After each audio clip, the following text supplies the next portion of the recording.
Hello everyone. आज हम देखेंगे मैथ्स क्वेश्चन सीरीज का थर्ड पार्ट है ये। फर्स्ट क्वेश्चन है वैल्यू ऑफ 125 पे पावर -1/3। इसको सिंपल सॉल्व करना है। तो 125 पे पावर 1 - 1/3 इसको हम लिख देंगे 5 पे पावर 3 पे पावर -1/3। तो ये 3 से 3 ये पावर कट हो गया, तो 5 पे पावर -1। 5 पे पावर -1 को हम लिखेंगे 1/5, जो कि इसका डी आंसर है। नेक्स्ट क्वेश्चन देखेंगे। सेकंड, √x √x ये 3 है, इनके अंडर रूट के अंदर ही है, इज इक्वल टू। कैसे निकालेंगे इनको? तो पहले हम ये x का अंडर रूट हटाएंगे। इसका हमने अंडर रूट हटाया तो इस पर पावर 1/2 लगाया। इसको हटा के फिर इसका हटाया तो ये प्लस हो गया। इसके साथ x पे पावर 1 प्लस x पे पावर 1/2, ये दोनों ऐड हो गए। तो ये हो गया √x और x पे पावर 3/2। ये x पे पावर 3/2। अब हम इसका पावर हटाएंगे तो इसमें हो गया x पे पावर 1 और ये x पे पावर 3/2 इसका, और ये पावर हटा 1/2। इसका अंडर रूट हटाया तो पावर 1/2, तो 3/2 इंटू 1/2 ये हो गया 3/4। अंडर रूट के अंदर ही है, ये x पे पावर 1 है, ये इसका पूरा आया x पे पावर 3/4। अब हमने इनको ऐड कर दिया, x को की पावर को ऐड कर दिया, तो x 1 + 3/4, तो ये हो गया x पे पावर 7/4। 4 इधर आया तो x पे पावर 7/4। अब इसका अंडर रूट हटाएंगे तो x पे पावर 7/4 इंटू 1/2, तो ये हो जाएगा x पे पावर 7 1/8। 2 4 जा 8, x पे पावर 7/8, ये वाला आंसर होगा। नेक्स्ट क्वेश्चन, इसको इस तरीके से लिख सकते हैं कि x पे पावर 7/8 को 8 जो पावर होती है ये नीचे वाला वो बाहर हो जाता है और ये अंडर रूट के अंदर आ जाएगा पावर। x पे पावर 7, 8 अंडर रूट x पे power 7। Value of 0.6 bar 0.8 bar 0.992 plus 0.3 बार। तो इसको कैसे सॉल्व करेंगे? 0.6 को हम जब ये इस पे एक पे बार लगा होता है तो इसको हम लिख देते हैं कि 6/9। इसको सॉल्व भी कर सकते हैं या 6/9 भी रख सकते हैं। 0.8 को 8/9, 0.92 को 92/99, 0.3 को 3/9। सॉल्व कर दिया या नहीं भी सॉल्व करें 1/3 सिंपल, बाद में एक साथ ऐड कर देंगे। देखेंगे 2, ये 2/3, 8/9 प्लस 92/99, ये 1/3। इनका एलसीएम लेंगे तो वही लाना पड़ेगा, तो हम 683 जो 6 था 8 था और 3 था प्लस 92 और 99, तो ये हो गया 6/8 प्लस 3 17/9 और 92/99। इनको हमने क्रॉस मल्टीप्लाई 11 से इसमें किया तो ये 99 हो जाएगा इसका एलसीएम। तो 17 इंटू 11 प्लस 92/99 187। 11 का 17 में मल्टीप्लाई किया 187 प्लस 92/99, ये आया 279/99। इसको 11 से कट किया तो ये 31 और यहाँ पे 9 से कट किया तो 9 1 जा 9, 9 1 जा 9, इसको 9 3 जा 27, 9 1 जा 9, तो 31/11। 31/11 जो कि बी आंसर है इसका। नेक्स्ट क्वेश्चन देखेंगे। In the given figure ABC is isosceles triangle with AB equal to AC and angle A B C equal to 50, then angle B E C is, angle B E C पूछा गया है कि angle B E सी क्या होगा। तो angle ये जो है बी ई सी, ये 50 दिया गया है, angle D B C, A B equal to A C, isosceles है, ए बी और ए सी ये इक्वल है। जब ये वाला ए बी और ए सी इक्वल है तो ये वाला 50 है, पूरा एंगल ये वाला 50, तो ये वाला भी एंगल 50 होगा। तो angle A B C equal to angle A C B equal to 50 degree. अब हम इससे ये निकालेंगे कि ये 50 है, ये 50 है, तो इससे हम एंगल ए निकाल सकते हैं। Angle A plus angle B plus angle C equal to 180 degree. Angle A निकालना है, एंगल बी पूरा 50 है, एंगल सी भी 50 है, तो अब एंगल ए की वैल्यू आ जाएगी 180, 50 50 100 हो गया, तो 180 माइनस 100 इक्वल टू 80 डिग्री। अब हमें ये एंगल ए पता चल गया कि एंगल ए क्या है। इससे हम एंगल ई निकाल सकते हैं क्योंकि ये अपोजिट एंगल्स हैं और ये क्वाड्रिलेटरल बन रहा है। ए बी ई सी ये पूरा एक क्वाड्रिलेटरल, तो इससे हम एंगल ई निकाल सकते हैं। Angle A plus angle E opposite angles हैं तो इनका ऐड होता है 180 degree. Angle A plus angle E equal to 180 degree, ये वाला 80 आया है एंगल ए। एंगल ई निकालेंगे, angle E equal to 180 minus 80, तो इससे एंगल ई की वैल्यू आ गई 100 डिग्री, जो कि सी आंसर है। नेक्स्ट क्वेश्चन देखेंगे। द लीस्ट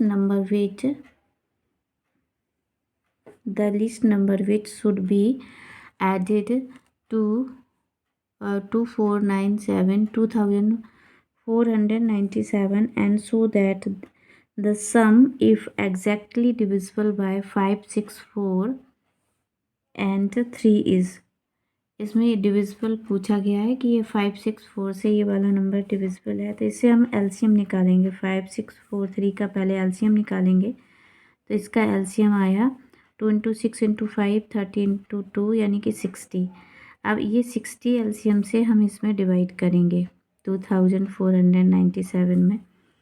इसमें हमने डिवाइड किया तो इसका जो रिमाइंडर बच रहा है वो 37 आ रहा है। ये 37 जो रिमाइंडर को है तो इसको 60 से माइनस करेंगे तो अब हमें पता चल जाएगा कि हम कितना और नंबर होना चाहिए था ऐड, इसमें कितना नंबर और सम कर दें कि वो पूरा एग्जैक्टली डिविजिबल हो जाए। तो 23 60 यानी कि 37 में 23 और होता तो ये 60 से पूरा पूरा डिवाइड हो जाता। तो ये हम 60 का हमने डिवाइड इसमें किया 60 का, तो 60 का इसमें रिमाइंडर 37 आया।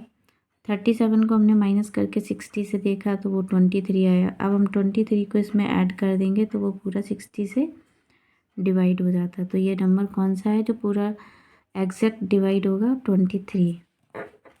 ऐसे एलसीएम निकाल के कर सकते हैं। नेक्स्ट क्वेश्चन देखेंगे। 2 पे पावर x इक्वल टू 3 पे पावर y इक्वल टू 6 पे power minus z then 1/x plus 1/y plus 1/z is equal to, value निकालनी है 1/x plus 1/y plus 1/z की। इसको हम लिख सकते हैं कि 2/x और 6 पे पावर माइनस z इक्वल है, तो इस ये लिखा हमने 2 पे पावर x इक्वल टू 6 पे पावर माइनस z। अब हमने लिखा कि ये जो x है पावर जब इस साइड जाएगी तो z पे अपॉन हो जाएगी, z/x हो जाएगी। तो 2 इक्वल टू 6 पे पावर माइनस z/x हो गया। 3/y इक्वल टू ले लिया 6 पे पावर माइनस z, तो 3 इक्वल टू लिख दिया 6 पे पावर, जैसे ये माइनस z/x हो गया, ये माइनस z/y हो गया। 2 इंटू ये वाला 2 इंटू 3 का मल्टीप्लाई आपस में किया तो इनका भी आपस में मल्टीप्लाई हो गया। 6 पे पावर माइनस zx इंटू 6 पे पावर माइनस zy, ये हो गया 6, ये हो गया 6, ये मल्टीप्लाई में होता है, ये आपस में ऐड हो जाएंगी। 6 पे power minus Z upon x, ये भी माइनस की पावर है, माइनस जेड अपॉन वाई। 6 पे पावर ये 1 है, जब किसी भी संख्या पे कोई पावर नहीं होती तो उस पर 1 होती है। तो 1 इक्वल टू, हम इनको कंपेयर करेंगे 6 तो 1 equal to minus Z upon X minus Z upon Y. इसको हम जेड से डिवाइड कर देंगे माइनस जेड, जिससे ये माइनस इसका कैंसिल हो जाएगा। तो माइनस, इसमें माइनस नहीं है तो इसमें आ जाएगा माइनस 1 अपॉन जेड, इसमें आ गया 1 upon X plus 1 upon Y. तो 1 plus 1 upon X plus 1 upon Y, और इसको हम इस साइड लेके जाएंगे तो प्लस का 1 अपॉन जेड, जो कि यही पूछा गया है। 1 upon X plus 1 upon Y plus 1 upon Z equal to, तो ये 0 हो गया। 1 upon X plus 1 upon Y plus 1 upon Z equal to 0, ये आंसर है। नेक्स्ट क्वेश्चन देखेंगे।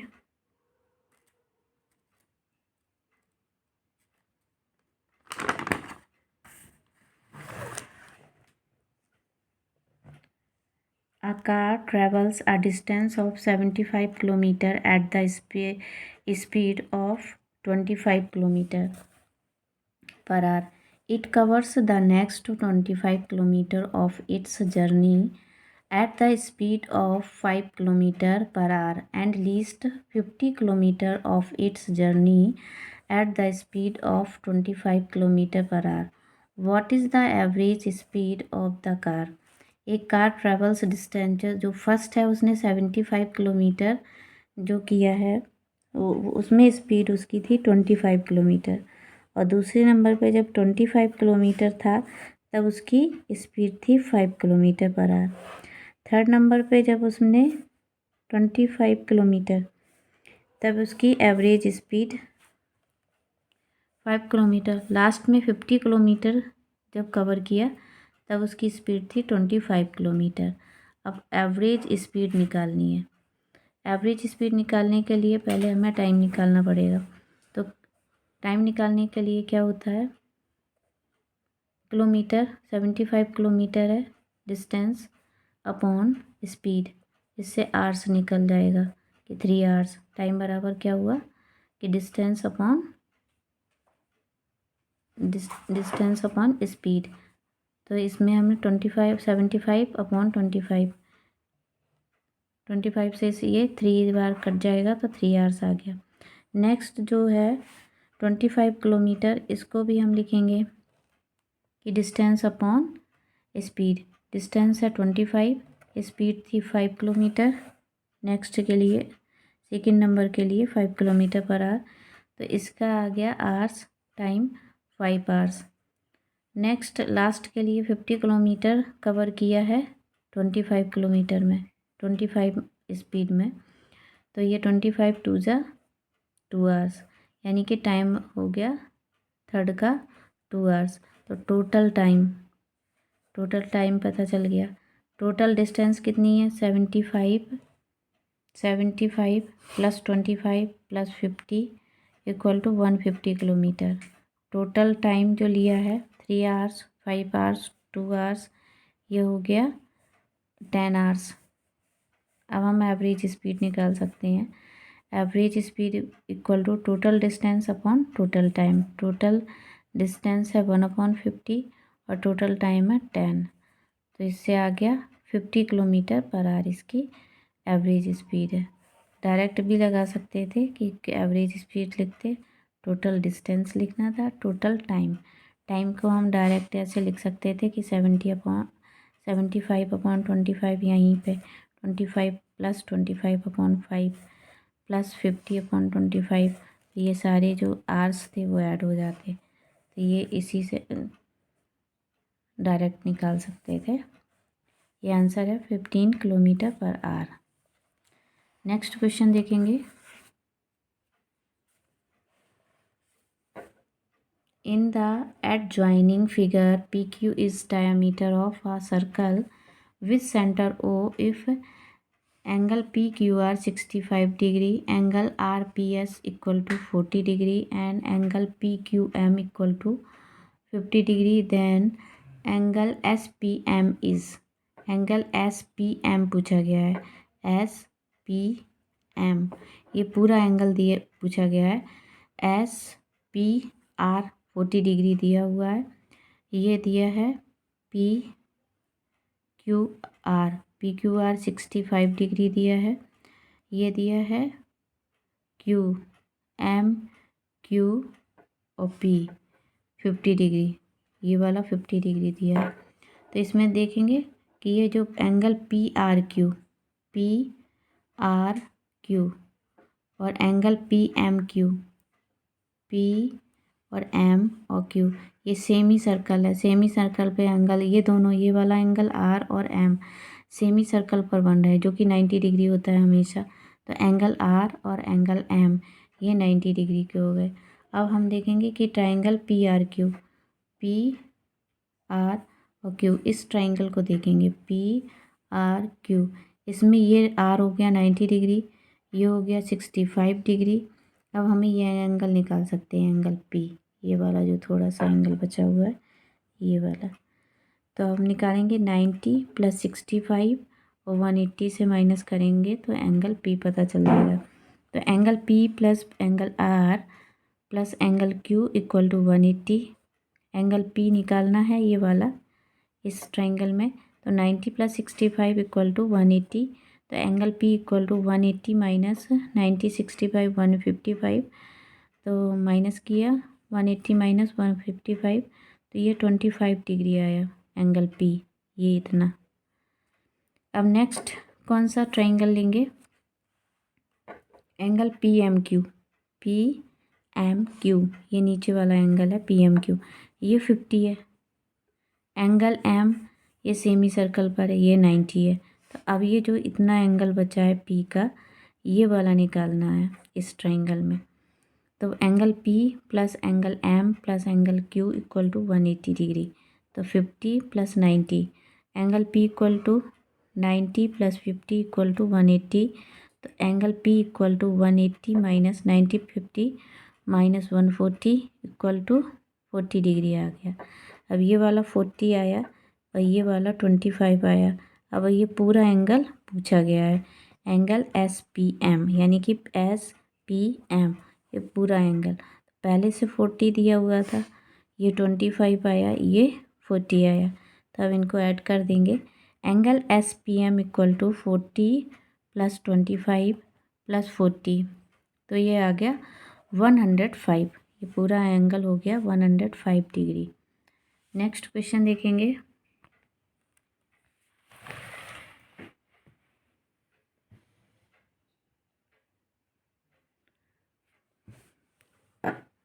For data 3, 5, 7, 8, x, mean and median are equal, then value of x is। Mean and median निकालना है, equal है, मीन एंड मीडियन इक्वल है, तो value of x निकालना है। तो निकालना होता है तो सबको ऐड करना है, जितने नंबर है टोटल नंबर्स उनका डिवाइड करना है। तो 3 + 5 + 7 + 8 + x, इनको ऐड करना है और टोटल नंबर कितने हैं 5, उनसे डिवाइड करना है। ये हो गया 23 + x/5। मीन और मीडियन इक्वल है, तो mean equal to median. Median क्या होता है, जो बीच वाला नंबर होता है वो मीडियन होता है। तो ये 5 के बीच में ये थर्ड नंबर मीडियन, तो मीडियन हो गया 7। तो मीन 23 + x/5 इक्वल टू 7। तो 23 + x equal to 5 × 7 35, x equal to 35 minus 23 12 इसका आंसर आया।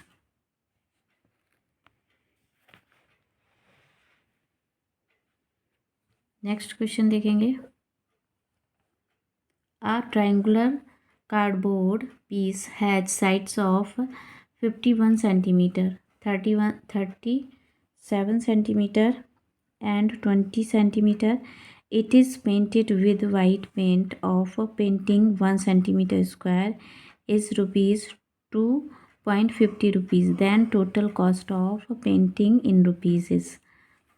एक ट्रायंगुलर शेप में कार्डबोर्ड है, उसका पेंट कराने के लिए जो ये इसका दिया गया है कि ये कितने मीटर है, इसका एक 30 मीटर साइड्स है, 37, एक 20 सेंटीमीटर है, एक है 51 सेंटीमीटर, और इसका रुपीज़ में 1 सेंटीमीटर स्क्वायर का 2.50 रुपीज़ लगेगा। तो टोटल का कितना होगा? तो पहले तो हमें इसका एरिया निकालना पड़ेगा। तो एरिया ट्रायंगुलर शेप के एरिया के लिए S equal to semi perimeter निकालेंगे। एस जो ए प्लस बी प्लस सारी साइड्स को हाफ करेंगे, A plus B plus C by 2। तो ए की वैल्यू 20, बी 37, सी 51/2, 108/2, तो ये 54 सेंटीमीटर आया। Area of triangle A B C का फॉर्मूला होता है S minus A, S minus B, S minus C. ये साइड्स हैं, तो एस की वैल्यू है 54, S minus A 54 minus 20, B S 54 minus 37, 54 minus 51 under root. तो 54 ये आया 34, इसमें 17 और इंटू 3। इसको हम 54 को लिख सकते हैं 3 इंटू 3 इंटू 3 इंटू 2। 17 34 को लिख सकते हैं 17 इंटू 2, 17 इंटू 3 है ही। तो इसका हम निकालेंगे, ये कितना आया कॉमन, ये 4 टाइम्स है तो 2 बार बाहर आ गया, 2 2 बार है तो 1 टाइम्स आ गया, 17 2 टाइम्स है तो 1 बार। इसका आया 306 सेंटीमीटर स्क्वायर, मल्टीप्लाई किया तो 306 सेंटीमीटर स्क्वायर। अब 1 सेंटीमीटर स्क्वायर का जो रुपीज़ है वो 2.50 रुपीज़ है। पेंटिंग का जो कॉस्ट है 2.50 यानी कि 2 रुपये 50 पैसे। और 306 सेंटीमीटर स्क्वायर का निकालना है कॉस्ट। तो 306 इंटू 2.5 मल्टीप्लाई किए करेंगे तो 765 रुपीज़ इसका आंसर आएगा, जो कि फर्स्ट वाला है। नेक्स्ट क्वेश्चन देखेंगे।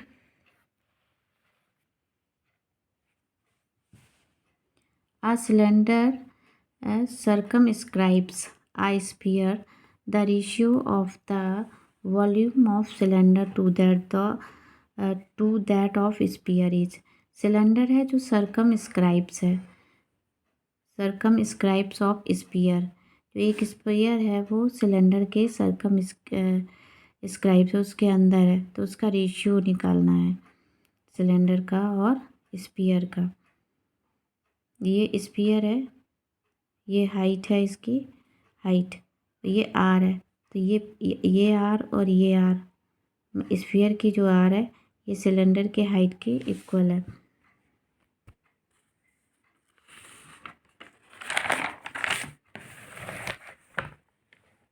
रेडियस ऑफ सिलेंडर, जो रेडियस है सिलेंडर की वो radius of sphere equal to R है। रेडियस सिलेंडर की जो रेडियस और स्फीयर की रेडियस वो दोनों इक्वल है, आर आर है। हाइट ऑफ सिलेंडर, जो सिलेंडर की हाइट दिखाई थी वो 2r है, क्योंकि sphere 2r, R plus R, और सिलेंडर की वो हाइट हो जाएगी 2r।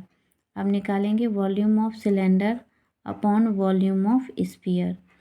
वॉल्यूम ऑफ सिलेंडर का फॉर्मूला होता है πr²h, और वॉल्यूम ऑफ स्फीयर का फॉर्मूला होता है 4/3 πr³। आर से ये कट दिया, और ये एच की वैल्यू है 2r, तो 2r ये r² है, ये 3r हो गए तो कट हो गए, 2 से ये 3/4 हो गया, 3 ऊपर जाएगा और 2 ऑलरेडी था 4, तो इससे 2 से कट गया, 2 2 जा 4, 3/2 इसका आंसर आया। तो इसको हम रेशियो में लिख सकते हैं 3:2। नेक्स्ट क्वेश्चन है, the radius of a circular iron rod is decreased to 1/4 of its actual radius of its volume remains constant, then the length will become। एक रेडियस है जो सर्कुलर आयरन रॉड है जो डिक्रीज हो रही है 1/4 of its actual radius है, उसकी जो एक्चुअल रेडियस है उससे वो 1/4 रिमेंस डिक्रीज़ हो रही है, तो volume remains constant then the length will become, तो उसकी लेंथ कितनी हो जाएगी रिड्यूस होने डिक्रीज़ होने के बाद। तो एक्चुअल में उसकी जो रेडियस थी वो लेट किया कि आर थी, लेंथ L1 था। जब उसकी बाद में क्या हुआ, रेडियस उसकी 1/4 हो गई पहले से, एक्चुअल रेडियस से 1/4, तो R इंटू 1/4, तो R/4 रेडियस हो गई, लेंथ L2 हो गया। अब हम सर्कुलर आयरन वॉल्यूम जो होता है, सर्कुलर आयरन वॉल्यूम का formula pi R L1 equal to pi R/4, second है R/4 square L2, L1 upon L2, L1 ये है, L2 को इधर लेके आए, R square pi R L1, ये L2 इधर, L1 अपॉन L2, पाई से पाई कट हो गया, R स्क्वायर अपॉन 16, ये R स्क्वायर यहाँ आया, R स्क्वायर से R स्क्वायर, तो इक्वल टू 1/16। तो L2 पूछा गया है ना, constant, then the length of will become कितनी हो जाएगी एक्चुअल लेंथ से, तो ये L2 16 इंटू L1, तो यानी कि 16 times of original length, L2 जो हो जाएगी 16 टाइम्स ऑफ ओरिजिनल लेंथ की हो जाएगी, जो कि डी आंसर है। नेक्स्ट क्वेश्चन है,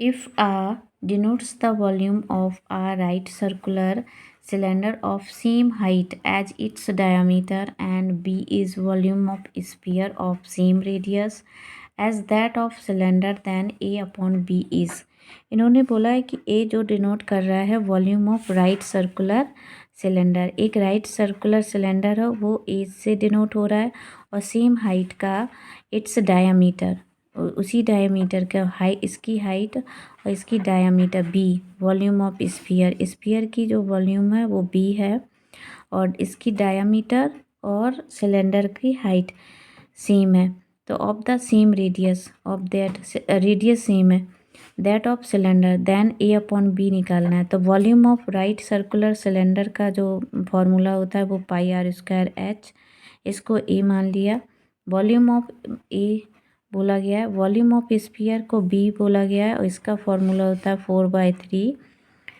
पाई r cube. Height of cylinder, height of cylinder जो है वो इसकी स्फीयर के डायमीटर के इक्वल है, तो height of cylinder H equal to sphere की diameter of cylinder, diameter of sphere होगा यहाँ,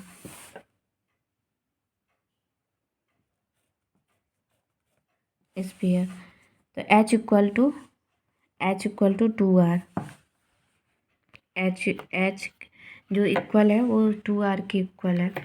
तो इसको अब हम सॉल्व करेंगे कि A upon B pi r square H, और स्फीयर का है 4/3 pi r cube, H equal to 2R जो कि इक्वल था उसके, तो आर की जगह पे, एच की जगह पे हम 2R लिखेंगे, आर स्क्वायर ऑलरेडी है, पाई से पाई कट हो गया, तो आर स्क्वायर ये आर क्यू हो गया, ये आर क्यू, तो ये आ गया 2/4/3, 3 ऊपर जाएगा तो 6/4, ये 3/2, ए अपॉन बी 3/2 इसका आंसर होगा। नेक्स्ट क्वेश्चन देखेंगे, ABCD is a rectangle of dimension of 12 centimeter